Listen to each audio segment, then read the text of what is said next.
할렐루야. 하나님께는 영광, 우리들에게는 은혜가 넘치는 귀한 시간이 되기를 바랍니다. 어느 나라나 지방마다 말할 때 좀 차이가 있습니다. 우리나라도 좀 그렇죠. 우리 한국에서는 제가 어렸을 때 충청도 사람들이 말이 느리다고 하는 얘기를 들었습니다. 산에서 산사태가 나가지고 돌이 굴러가는데 아들이 아버지한테 아버지 돌 굴러가요 그래가지고 하도 늦게 해가지고 아버지가 깔려 죽었다 뭐 이런 이야기를 농담으로 학교에서 들은 적이 있습니다. 그런데 그 편견을 뒤집는 증거가 확실하게 있답니다. 누가 죽었다 이런 말을 할 때 서울 사람들은 돌아가셨습니다 그러죠. 경상도에서는 돌아가셨다 아닙니까 그런답니다. 전라도에서는 죽어버렸어라 그런답니다. 근데 충청도는 훨씬 짧게 끝난답니다. 가시우 끝.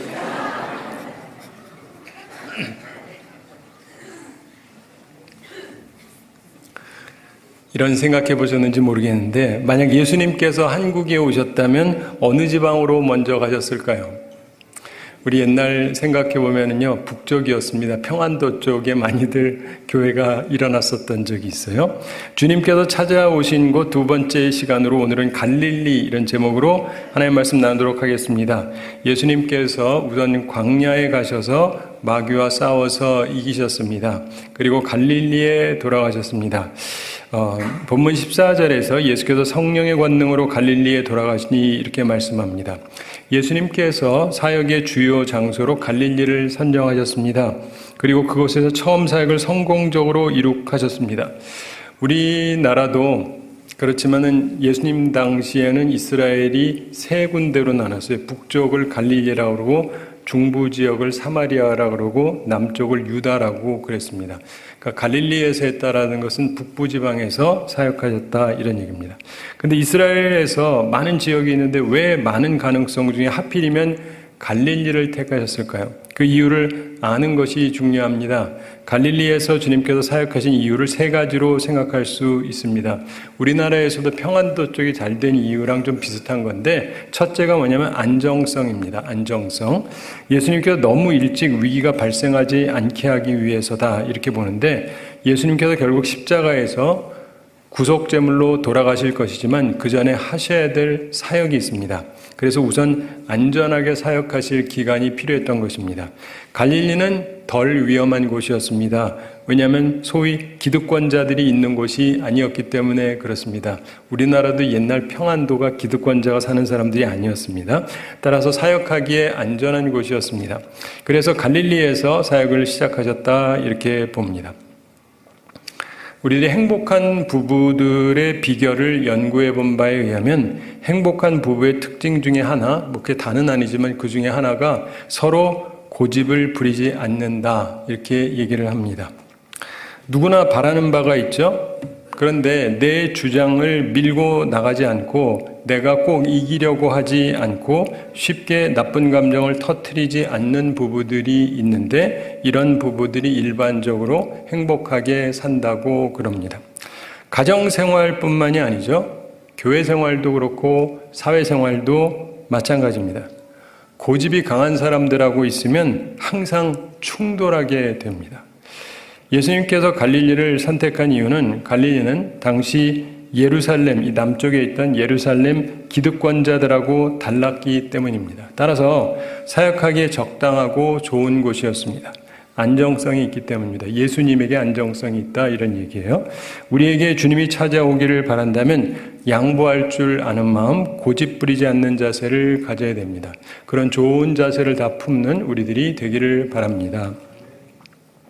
갈릴리 선택의 두 번째 이유는 예언 성취입니다. 뭘 성취한다고요?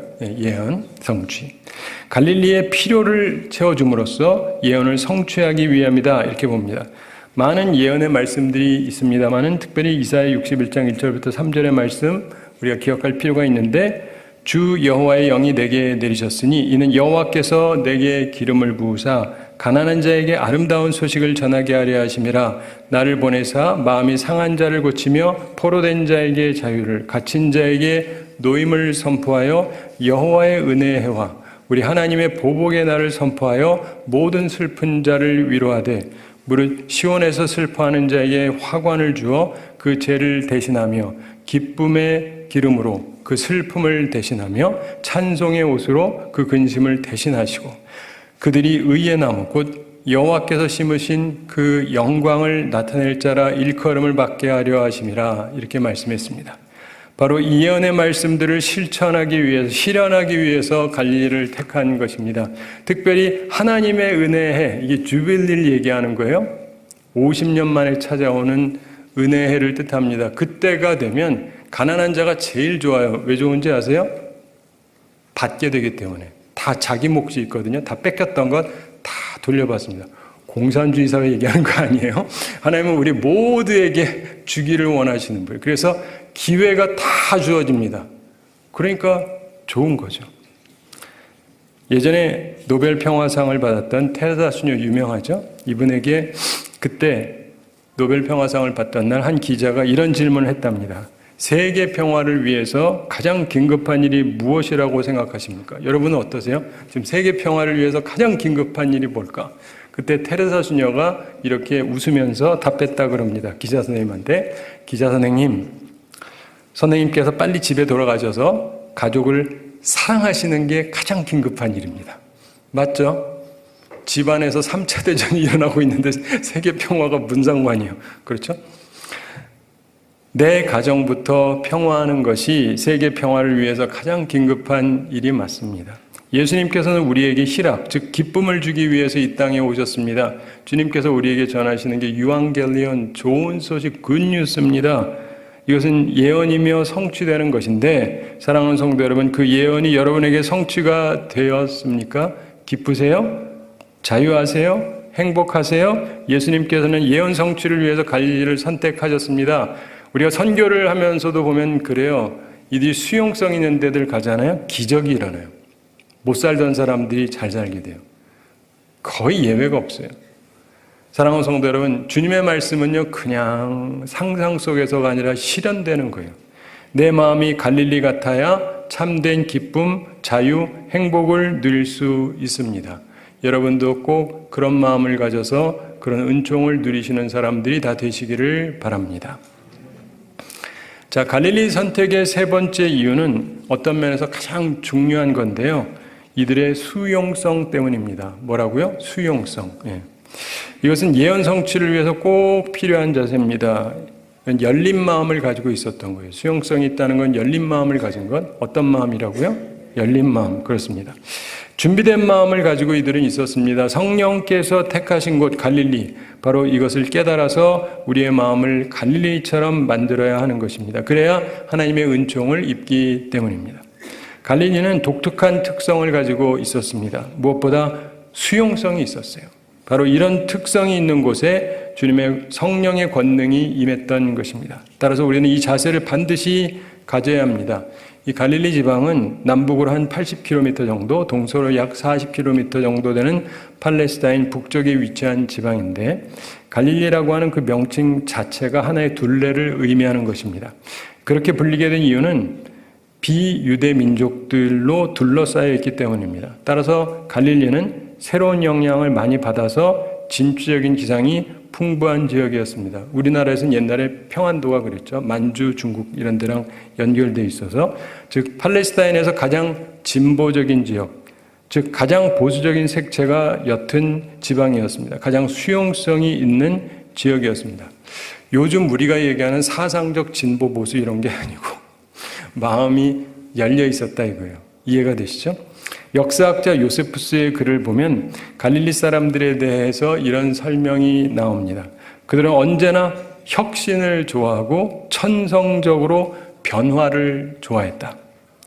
이들은 성급하고 쉽사리 싸움에 말려들긴 했는데 갈릴리 사람들은 용감한 사람들이었다. 그들은 실리보다 명예를 중하게 여겼다. 이런 종류의 설명이 나옵니다. 이런 땅에서 예수님께서 행동을 시작하셨습니다. 변화를 싫어하지 않는 사람, 용감한 사람, 이런 사람들에게 주께서 찾아오셨고 성령의 역사가 그 땅에서 이루어졌던 것입니다. 수용성이 있는 곳에 주님께서 주된 사역을 하셨던 것입니다. 제가 어제 어떤 교회에 갔는데 토요일인데 목사님 위임식을 하고 임직식을 해요. 그래서 갔는데 개척한 지 3년이 됐대요. 근데 움직이는데 몇 번 움직였다는지 아세요? 5번. 5번. 이 수용성이 있다는 얘기예요. 이 움직이는 게 보통 일이 아닙니다. 사랑하는 성도 여러분, 우리의 삶 속에서 나는 수용성이 있는가? 레오나르도 다빈치 유명하죠. 모나리자를 그린 세계적인 화가로 유명합니다. 근데 이분은 단순한 화가가 아니고 그야말로 다방면의 전문가였다 그러죠. 그는 과학자였고 천문학자였고 지리학자였고 기술자였고 식물학자였고 심리학자였고 그리고 해부학자였다 이렇게 얘기합니다. 그야말로 이 사람처럼 다방면의 전문가는 이 세상에 없었다고 그럽니다. 근데 그는 본래 매우 불행한 환경에서 자랐습니다. 어머니가 일찍 돌아가셨고 그의 아버지는 있었는데 어떤 소녀하고 함께 행방불명이 됐어요. 사라져 버렸어요. 그래가지고 부모 없이 할머니 손에 길러졌습니다. 그러나 그의 할머니로부터 위대한 유산을 받았습니다. 뭐겠습니까? 믿음이었습니다. 내게 능력 주시는 자 안에서 내가 모든 것을 할 수 있다. 이 믿음을 가지고 자랐습니다. 그는 불행한 환경에서 자랐지만 수용성을 가진 사람이었고 결국 최고의 화가로 그리고 여러 분야의 전문가로 세상에 주목을 받는 사람으로 성공을 했던 것입니다. 사랑하는 성도 여러분, 우리는 항상 열린 마음, 준비된 마음을 가지고 있어야 됩니다. 아무리 귀한 말씀에 씨앗이 있다 할지라도 옥토하고 결합될 때 열매를 맺는 것이기 때문에 그렇습니다. 길가에 뿌려진 씨는 아무리 좋은 씨를 줘도 아무런 열매를 맺을 수가 없습니다. 우리는 모두 다 말씀을 받는 자로 혹은 말씀을 뿌리는 자로 살아가게 됩니다. 중요한 것은 말씀을 받는 우리의 마음이 먼저 옥토가 되어야 한다는 것입니다. 저도 그렇죠. 수용성이 있어야 됩니다. 그리고 뿌릴 때 사역의 효율성을 위해서 항상 주요 사역은 수용성이 있는 사람들을 향해서 우리의 힘을 써야 하는 것입니다. 주님은 이것을 아주 균형 있게 사용하셨어요. 그래야 하나님의 일이 제대로 이루어질 수 있는 것입니다. 우리도 우리의 광야에서 마귀와 싸워 이긴 후에 성령의 권능으로 일할 때 반드시 갈릴리와 같은 곳을 선택해야 됩니다. 그렇게 해야 사역에 성공할 수 있기 때문에 그렇습니다. 자, 오늘 본문을 보면 바로 이렇게 수용성이 있는 지역 갈릴리를 선택했기 때문에 갈릴리 사역에서 성령의 역사가 온전하게 이루어졌습니다. 예수님께서 하신 갈릴리 사역에 3가지 특성이 있다고 오늘 본문에서 찾을 수가 있는데 우리가 하나님의 일을 할 때에도 이 3가지를 기억하면서 나아가야 할 것입니다. 이 갈릴리 사역의 첫 특징은 희망 사역입니다. 무슨 사역이요? 희망 사역. 그렇죠. 본문 14절 함께 읽어보겠습니다. 예수께서 성령의 능력으로 갈릴리에 돌아가시니 그 소문이 사방에 퍼졌고 아멘. 14절 후반에서 그 소문이 사방에 퍼졌고 이렇게 말씀합니다. 예수님 소문이 사방에 퍼졌습니다. 어떤 소문입니까? 소문의 핵심은 무엇입니까? 오늘 본문에는 구체적으로 나오지 않지만 다른 복음서를 참조해 보면 여러 가지 주님께서 하신 기적적인 사역들을 발견할 수가 있습니다. 예수님께서 수용적인 갈릴리에서 많은 권능을 행하실 수가 있었고 따라서 그 소문, 기적의 소문이 사방에 퍼졌습니다. 그래서 소문의 핵심은 희망입니다. 희망이 있다. 사람들에게 소망을 주는 내용이었습니다. 많은 사람들의 관심을 끄는 희망적인 내용이었습니다. 갈릴리 사역의 첫 특징은 희망 사역이었습니다. 이렇게 주님께서는 희망을 주는 사역을 하셨습니다. 우리도 소망을 갖고 살아야 되고 소망이 실현되어야 하는 것입니다. 오 헨리의 단편 중에 소매치기라는 글이 있습니다. 그냥 단편 소설인데 한 소매치기가 있었습니다. 아주 성공적이었습니다. 그래서 소매치기로 성공을 해가지고 아주 부자까지 됐습니다. 소설 얘기예요. 근데 그러던 어느 날 거리에서 어떤 여인의 지갑을 감쪽같이 소매치기 했습니다. 항상 하던 대로 성공적이었습니다. 근데 왠지 그 여성의 얼굴을 어디서 본 것 같아요. 생각을 더듬어 보니까 초등학교 때 자기 짝이에요. 초등학교 때 짝. 그 소매치기는 그동안 아무런 양심의 가책 없이 남의 것을 훔쳐서 잘 살고 있었습니다. 근데 그 초등학교 때의 짝과 우연히 만남을 통해서 그동안 자신이 잊고 있었던, 순진했던 자신의 과거가 떠올랐습니다. 그리고 자신이 얼마나 지금 흉한 모습으로 살고 있는가를 발견하게 됩니다. 사랑하는 성도 여러분, 때로 어린 시절 친구를 만남으로 가치의 전환이 오기도 합니다. 예수님께서는 사람들의 생각을 전환시키셨습니다. 어둠 속에서, 죄 속에서, 절망 속에서 살던 사람들에게 희망의 빛을 비추어 주셨던 것입니다. 소망이 없지 않다. 소망이 있다. 이 땅에서도 기적이 일어날 수 있다. 이거예요. 우리 마음이 갈릴리 같으면 우리에게 희망의 빛이 밝게 비추게 될 것입니다. 동시에 주님을 따르는 우리도 희망 사역을 해야 됩니다. 다른 사람들에게 순수함을 일깨워주는 사람, 양심을 되찾게 해주는 사람, 참된 희망을 주는 사람, 바로 그것이 주님을 따르는 우리에게 필요한 사역입니다. 오늘날의 많은 그리스도인들이 그냥 머릿속에서만 주님이 잘해줄 거라 그래요. 천국 가면 잘해주겠지. 당연히 거기서 해주시죠. 이 땅에서부터 시작이 되는 거예요. 이걸 믿으셔야 돼요. 이걸 믿는 사람들에게만 기적이 일어나는 것입니다. 이 땅에서부터 체험하고 사시게 되기 바랍니다. 이게 주님이 하셨던 사역이에요. 희망 고문이 아니라 희망을 주셨어요. 이걸 꼭 누리며 사시게 되기를 바랍니다. 갈릴리 사역의 둘째 특징은 말씀 사역입니다. 무슨 사역이라고요? 네, 말씀 사역. 본문 15절 말씀 함께 읽어보겠습니다. 친히 그 여러 회당에서 가르치심에 뭇사람에게 칭송을 받으시더라. 아멘. 15절 초반에서 친히 그 여러 회당에서 가르치심에 이렇게 말씀하죠. 예수님의 사역은 회당에서 시작이 되었다고 말씀하고 있습니다. 회당을 중심으로 한 사역이었어요. 초기에는 이스라엘 사람들에게 회당은 종교생활, 신앙생활의 중심지였습니다. 당시 이스라엘의 성전이라고 일컬어지는 곳은 딱 하나밖에 없었습니다. 그러나 그들의 율법에 의하면, 율례에 의하면 유대인 10세대 이상 있으면 어느 곳에든지 회당이 있어야 됐습니다. 따라서 사람들은 회당에 모여서 예배를 드렸습니다. 회당이 하지 않는 것은 희생제물을 드리지 않는 것입니다. 성전은 제물을 드리기 위해서 세워진 것이고 회당은 가르침을 위해서 세워졌기 때문입니다. 회당은 오늘날 교회와 상당히 비슷한 곳입니다. 예수님께서 지금 이 세상에 오신다면 그 사역의 중심지는 교회가 될 것입니다. 예수님의 사역에서 회당, 즉 오늘날의 교회가 중심에 있었습니다. 우리는 이 부분에 집중할 필요가 있습니다. 예수님께서 회당에서 무엇을 하셨습니까? 가르치셨다 이렇게 되어 있어요. 친히 그 여러 회당에서 가르치시며. 예수님께서 하신 회당 사역의 핵심은 바로 말씀 사역이었습니다. 예수님 당시 회당에서는 사람들이 모여서 기도하고 성경을 봉독하고 그리고 말씀을 나누는 시간으로 구성이 되어 있습니다.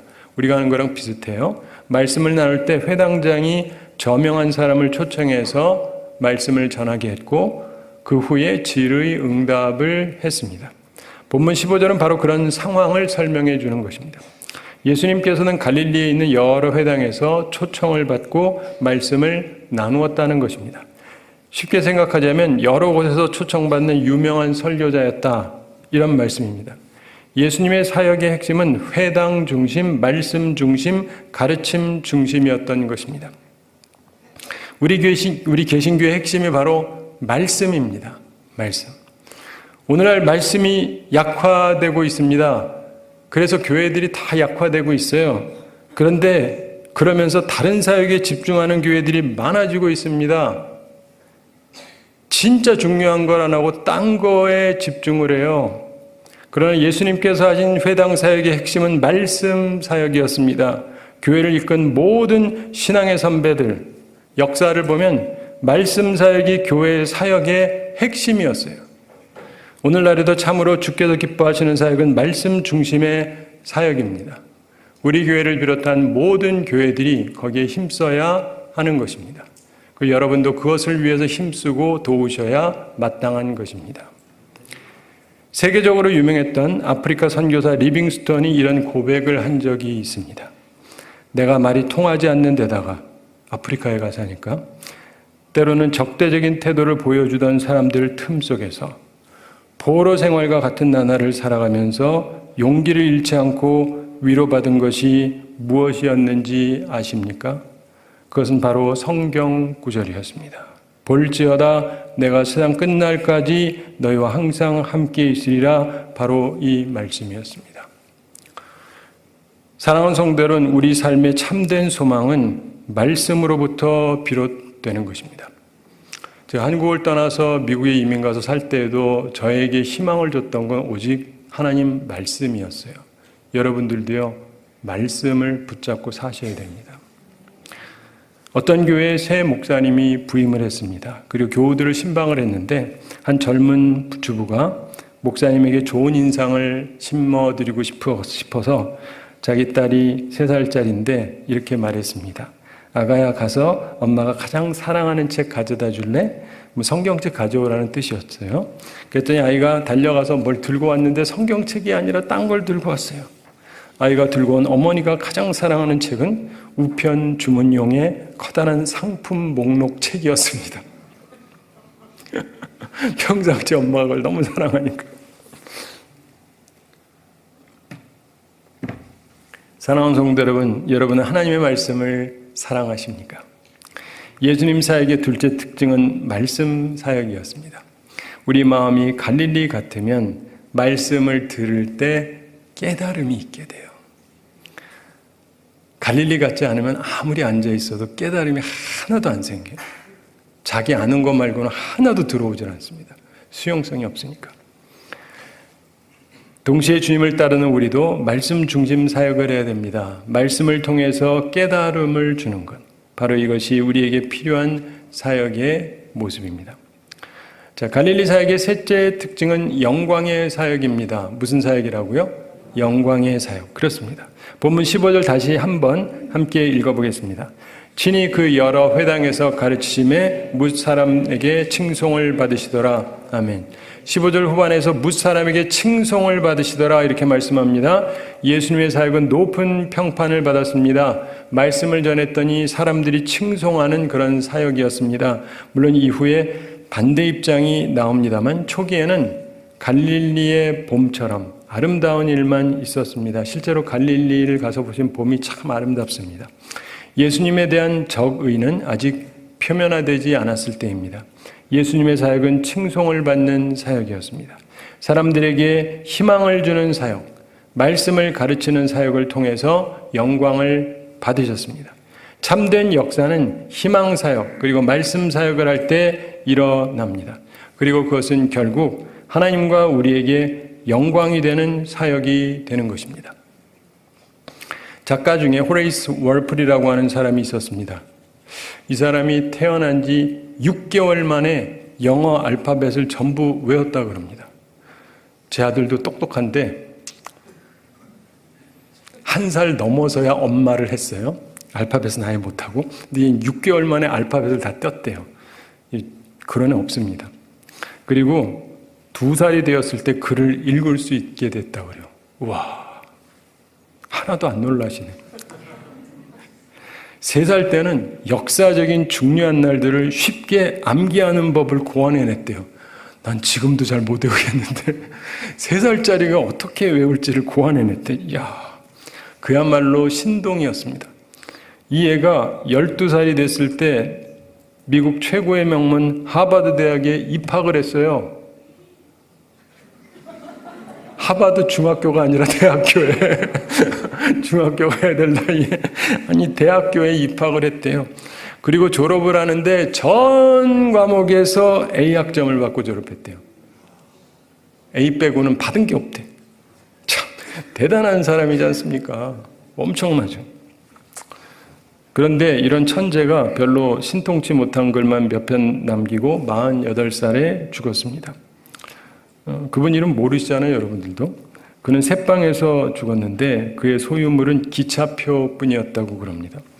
그가 취미 삼아서 열심히 수집한 미국 거의 모든 도시들의 기차표였다고 그럽니다. 그냥 여행은 좋아했던 것 같아요. 그것이 이 천재가 남겨놓은 가장 큰 업적이었다는 거예요. 탁월한 재능을 가지고 있었지만 그의 인생에서 남긴 것은 놀면서 여행하면서 그러다 기차표를 쌓아놓은 것이 다였다. 참으로 안타까운 일이지 않습니까? 사랑하는 성도 여러분, 많은 재능을 가졌지만 무의미하게 인생을 낭비하는 헛된 삶 살지 말아야 됩니다. 희망사역, 말씀사역이 있을 때 영광의 날도 오는 것입니다. 우리는 주님의 사역을 본받아 살아서 영광된 삶을 살아야 할 것입니다. 천국에 가서 주님과 함께 영원히 다스린다 그러는 거 아시죠? 네, 왕처럼. 이 땅에서부터 시작이 되는 거예요. 말씀을 마치기에 앞서서 우리가 한 가지 생각할 일이 있습니다. 결국 오늘 우리는 말씀을 통해서 중요한 한 가지 원리를 배우게 됩니다. 예수님께서는 말씀이 육신이 되신 분이지 않습니까? 말씀인데 육신이 되었다. 모든 신앙의 핵심은 말씀이에요. 모든 신앙의 핵심은 뭐라고요? 말씀. 맞습니다. 그런데 이 말씀이 갈릴리에서 열매를 맺었다는 사실을 본문에서 우리가 보았습니다. 수용성이 있는 곳이었기 때문에 그래요. 수용성이 있는 땅, 마음이 열려있는 사람들에 의해서 하나님의 역사가 일어나게 되었다는 것입니다. 사랑하는 성도 여러분, 여러분들의 마음은 어떻습니까? 갈릴리 땅입니까? 아니면 난 유다입니까? 아니면 사마리아입니까? 여러분의 마음은 수용성이 있으십니까? 열린 마음 맞습니까? 복음, 좋은 소식이 열매를 맺으려면 우리의 마음이 열려 있어야 돼요. 성탄의 계절을 맞아서 우리의 마음이 부드럽고 착한 마음이 되기를 원합니다. 하나님의 말씀이신 예수 그리스도를 수용하는 열린 마음들이 되시기를 바랍니다. 그래야 우리에게 참된 하늘의 평화가 임하기 때문입니다. 이것은 그냥 말로만이 아니라 실제적인 겁니다. 제가 여러분에게 참으로 바라는 것은 그냥 그런가 보다 아멘 그러고 끝나는 게 아니라 이게 실제로 느껴지시고 체험돼야 돼요. 기독교는 사상이 아니에요. 실체라고요. 실체. 천국도 실체예요. 이 땅에서 우리가 누리고 누려야 되는 것입니다. 한 가지 이야기 말씀드리면서 오늘 말씀을 마치겠습니다. 갈릴리와 같은 마음, 열린 마음, 수용적인 마음을 가진 몇 사람에 대한 이야기를 해드리겠습니다. 첫째로 조지 이스트만이라는 사람이 있었는데 이 사람은 은행에서 말단 행원으로 일을 했습니다. 근데 그분에게 취미가 있었어요. 사진 찍는 취미가 있었습니다. 그래서 전환을 했습니다.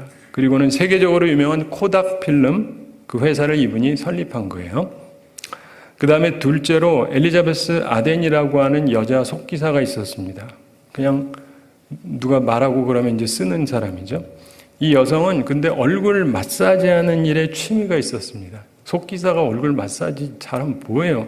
그런데 그걸 자기가 잘하니까 전환을 했습니다. 그래서 자기 재능을 살려서 화장품 회사를 만들었어요. 그래서 자기 이름을 따서 유명한 화장품 회사 엘리자베스 아덴의 주인이 되었습니다. 셋째로 윌 켈로그라고 하는 사람이 있는데 빗자루 만드는 공장의 매니저로 일하고 있었습니다. 근데 이분은 아침에 옥수수를 가지고 튀겨가지고 아침 식사에 콘플레이크를 만들어서 먹고는 했습니다. 그러다가 이 사람도 전환을 통해서 세계적으로 유명한 켈로그 콘플레이크를 만들었습니다. 우리나라에서도 많이들 먹죠. 네 번째로 아이작 싱어라고 하는 옛날 어떤 사람이 있었는데 이 사람은 연극 배우였습니다. 근데 연기 실력이 좋지가 않아요. 연기자인데 실력이 좋지 않아요. 그래가지고 옛날 얘기인데 재봉틀을 만들어야 되겠다 이렇게 결심하고 일을 했습니다. 그리고 세계적으로 유명한 당대 세계 최고였던 싱거 재봉틀을 만들어서 대성공을 거두었습니다. 자, 다섯 번째 마지막으로 롤랜드 메이스라고 하는 사업가가 있었습니다. 그러니까 첫 사업에서 실패했습니다. 다시 재기했어요. 근데 역시 실패했습니다. 그래도 세 번째 일어났습니다. 또 실패했어요. 네 번째는 완전히 파산하고 말았습니다. 근데 그는 다시 전환을 해서 현대식 백화점을 뉴욕에 열었습니다. 여러분 잘 아시는 메이시 백화점을 열었고 성공을 했습니다. 사랑하는 성도 여러분, 갈릴리와 같은 마음, 열린 마음, 수용적인 마음을 가진 사람들에게 우리 주님께서 찾아오셨고 그들의 삶에 새로운 은총을 베풀어 주셨던 것입니다. 열린 마음에 주님께서 희망을 주시고 말씀을 주시고 영광으로 함께 하시는 것입니다. 바라기는 갈릴리와 같은 마음을 가지시고 하나님의 은총을 꼭 받으시게 되기 바랍니다. 그래서 복된 삶을 살아가는 우리 모두가 되기를 우리 주님의 이름으로 축원합니다. 우리 함께 기도하겠습니다. 사랑하는 하나님 아버지, 우리를 사랑하시고 오늘도 저희에게 귀한 말씀 주심을 감사드립니다. 주님께서 찾아오셨던 곳 갈릴리, 오늘도 주의 말씀을 받게 해주심을 감사드립니다. 주여, 우리들의 눈을 열어주시고 우리들의 마음을 열어주시옵소서. 주의 성령으로 함께 하셔서 우리가 갈릴리와 같은 수용성을 갖는 사람들이 되게 해주시고 말씀을 그대로 온전히 받게 하여 주시옵소서. 그래서 말씀이 이상적이고 상상적인 것이 아니라 우리 삶에 분명하게 실현되는 기적을 체험하며 살아가고 우리 속에서 사람들이 하나님의 살아계심을 보고 그래서 하나님께 영광을 돌리는 귀한 삶을 이 땅에서부터 살아가는 주의 사람들 다 되게 하여 주시옵소서. 감사드리며 예수님의 이름으로 기도드리옵나이다. 아멘.